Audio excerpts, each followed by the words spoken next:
गुफ्तगू का सिलसिला जारी रहा। बचपन की ईद में और अब की ईद में क्या फ़र्क है? बहुत ज़्यादा फ़र्क है। बचपन में मुझे याद है कि हम लोग सोने से पहले ना अपने बेड पे इस साइड पे अपने नए कपड़े, अपने नए शूज़, चूड़ियाँ सब रख के सोते थे और एक एक्साइटमेंट होती थी, सुबह उठना है, हमने कुर्बानी देखेंगे, तैयार होना है, ईदी लेने जाना है। अब ईदी देनी पड़ती है सबसे बड़ा मसला ये है। और कुर्बानी करते हुए उसकी वीडियो बना के तो वो अपलोड नहीं की? नहीं, मुझे करनी भी नहीं चाहिए।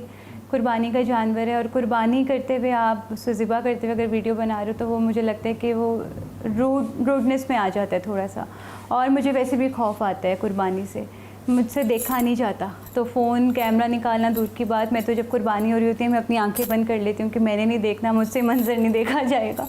कुर्बानी का गोश्त संभालती भी हैं या सिर्फ खाती हैं? संभालने वाला पहले ऐसा होता था, अभी हमने सोचा है कि हम लोग जो हैं हम तो गोश्त खाते रहते हैं, हम तो साल में कभी भी खा सकते हैं, लेकिन कुछ ऐसे लोग हैं जो गोश्त सारा साल नहीं खा सकते, जो सोच भी नहीं सकते कि उन्होंने गोश्त खाना है। तो मेरा ये होता है कि जब कुर्बानी हो तो गोश्त जो है आप मैक्सिमम उन लोगों में बांटो, ना कि अपने फ्रीज़र में भरो जो बेचारे गरीब हैं, जो इस ईद का इंतज़ार करते हैं कि हमें गोश्त मिलेगा। आप उन तक पहुंचाओ, ना कि आप अपने फ्रीज़र भर लो कि जी हम ये पूरा साल चलाएंगे।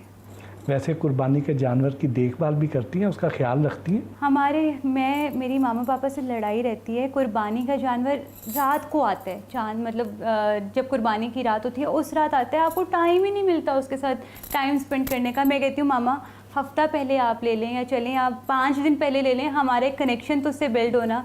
लेकिन हम रात को जाते हैं, जानवर लेते हैं कुर्बानी को और सुबह कुर्बानी कर देते हैं। बकरा ईद पर क्या ख़ास एहतमाम करती हैं? सबसे पहले तो कुर्बानी का आप कह लें कि मेन हमारा जो मकसद होता है कुर्बानी होती है, उसमें हम देखते हैं। देन हमारे घर में नीचे जो सहन है वहाँ पे गोश्त हर जगह से फैला होता है और उसके बाद मामा जो हैं वो खाना बना रही होती हैं, कलेजी बन रही होती है, घर में मज़े मज़े के खाने होते हैं और मेहमान आ रहे होते हैं, दावतें चल रही होती हैं। आपको होता है कि अच्छा पहले दिन हमारे घर सब ने आना है, सेकंड डे हम बारबेक्यू करेंगे, हमारे घर और लोग आएंगे, या तीसरे दिन आपने अपने दोस्तों की तरफ जाना है। तो एक प्रॉपर प्लान बना होता है। इस ईद पे यही मज़ा होता है कि आपका एक प्लान बना होता है कि बारबेक्यू पार्टीज़ होंगी या फिर आप फैमिली की दावतें वगैरह होंगी। छोटी ईद पे और तरह का होता है और इस पे ये होता है कि बस हमने डिनर्स करने हैं, फीस्ट करनी है एक दूसरे की।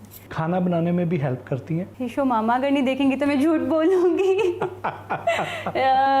मेरे जो है ना किचन में बहुत कम आना जाना होता है, तो अब मेरा शौक़ बढ़ा है। जब से मैं किचन में जा रही हूँ या अपने हाथ के खाने खा रही हूँ तो मुझे होता है यार एक दफ़ा और बनाती हूँ, इसमें ये ऐड करूँगी, तो अब शौक़ हुआ। वरना पहले कुकिंग मैंने बिल्कुल नहीं की, अब मैं कर रही हूँ। वैसे तो आप अब भी छोटी हैं, लेकिन हम ये जानना चाहेंगे कि जब आप छोटी थीं तो उस वक्त आपका बचपन कैसा था? शरारती थी, खामोश तबा थी, कैसी थी?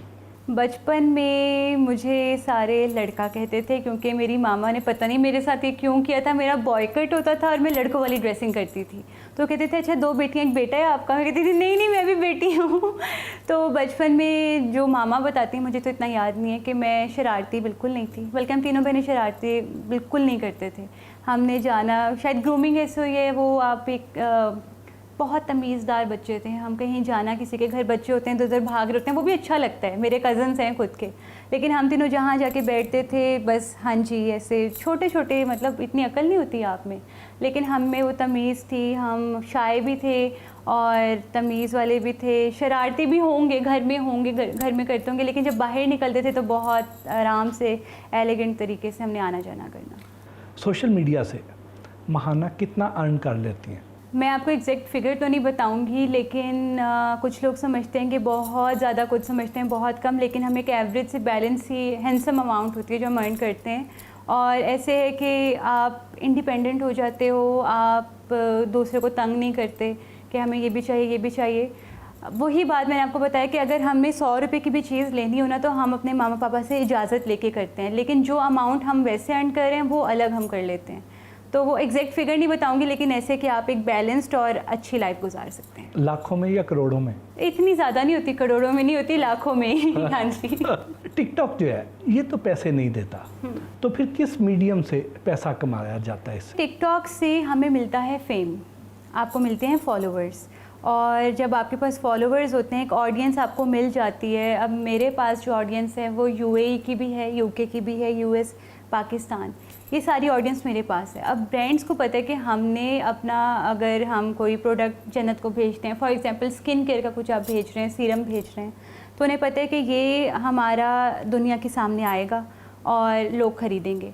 तो टिकटॉक हमें पैसे नहीं दे रहा, लेकिन टिकटॉक की वजह से हमारे पास फेम है, जिसकी वजह से डिफरेंट ब्रांड्स हमें काम दे रहे हैं, कैंपेन्स दे रहे हैं, तो वहाँ से हमें अर्निंग हो जाती है। और वो आप उनकी जब प्रमोशन करते हो वर्ल्ड वाइड, आप उनकी प्रमोशन एक तरह से कर रहे हो, और इस तरह फिर बाकी ब्रांड्स में अप्रोच करते हैं और टिकटॉक पे अपनी प्रमोशन करवाते हैं। टिकटॉकर्स के इतने स्कैंडल क्यों बनते हैं? स्कैंडल्स तो हर किसी के बनते हैं। टिकटॉकर्स के अलावा भी अगर आप देखें, यूट्यूब भरा हुआ है, इंडस्ट्री में बहुत से ऐसे लोग हैं जिनके ऊपर लोग बिला वजह तनकीद करते हैं। और वही बात मैं आपको बताऊं कि ये स्कैंडल्स, ये इस तरह आप किसी पे तोहमत लगा रहे हो या कोई फेक आप बनाकर, अब तो पता नहीं क्या क्या एप्लीकेशंस आ गई हैं, तो इसमें आप मेंटली डिस्टर्ब्ड हो। अगर आप दूसरे की लाइफ पे सर तनकीद कर रहे हो या आप उसकी चीज़ों को उठा के गलत तरीके से आगे दुनिया के आगे रख रहे हो, तो आप खुद मेंटली डिस्टर्ब्ड हो। तो इन चीज़ों को मैं कहती हूँ साइड पे ही फेंक दें, आप बस पॉजिटिव साइड पे देखें। आपका अपना पसंदीदा टिकटॉक स्टार कौन है, मेल भी और फीमेल भी? फ़ीमेल अलिशबा, मेरी बहन, और मेल में खैबी है, एक अमेरिकन, वो मुस्लिम ही है, और वो टिकटॉक पे जब आया तो उसके वो कुछ भी नहीं था, इवन कि वो बोलता भी नहीं था अपनी वीडियोस में। और चार्ली थी टॉप पे उस वक्त ना, वो बस कुछ भी करके आगे से ऐसे मुंह बना के कर लेता था, और उसके, अब यकीन माने, उसके फॉलोअर्स 150 मिलियन है। तो वो मुझे बहुत इंस्पायर करते हैं कि आप कुछ बोल भी नहीं रहे, लेकिन आप बस अपने एक्सप्रेशंस के साथ देखो आपने कितनी ऑडियंस ले ली है। फिल्म तेरे बाजरे दी राखी से फिल्मी कैरियर का आगाज़ किया, अब आगे भी कुछ करने का इरादा है? फिल्म्स के अगर देखा जाए तो फिल्म्स अब मैं इस वक्त प्रेफर नहीं करी, मेरी प्रेफरेंस है ड्रामाज़ की तरफ, क्योंकि अगर आप देखें तो पाकिस्तान में ड्रामा ज़्यादा चलते हैं। और फिल्म का मैं आपको अपना एक्सपीरियंस बताती हूँ कि जब हमारी फ़िल्म रिलीज़ हुई थी ना, तो साथ 5 फिल्म्स और रिलीज़ हुई थी। हमारी जो स्क्रीन्स थी ना, जो हमने ली हुई थी अपने लिए, अपनी स्क्रीनिंग के लिए, उस वक्त एक बाहर इंटरनेशनल मूवी डॉक्टर समथिंग नाम था, मैं नाम अब प्रॉपर नहीं लूँगी, वो आई थी। तो उन्होंने जो हमारी स्क्रीन्स थी ना पाकिस्तानी फ़िल्मों की, ना कि सिर्फ मेरी, बाकी भी 4 फिल्म्स थी, वो सारी स्क्रीन्स हमें एक टाइम की दे दी, और बाकी जो बाहर जो मुल्क इंटरनेशनल मूवी थी वो उन्होंने बाकी चला दी। यानी मैं हैरान हूँ कि आपकी एक अपनी इंडस्ट्री है और उन्होंने एक मेहनत की है, पहले कोविड आ गया, आपका 3 साल का नुकसान हुआ, चौथे साल अगर आपके जो पाकिस्तानी सिनेमा है वो मूवीज़ रिलीज़ कर रहे हैं, तो आप उनकी जगह बाहर वाले को प्रेफर कर रहे हो, आप उसको रोक सकते थे।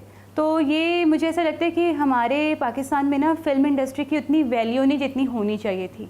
इंडिया और बाकी सब कितना आगे हैं, क्योंकि वो बहुत वैल्यू करते हैं चीज़ों की, लेकिन ड्रामाज़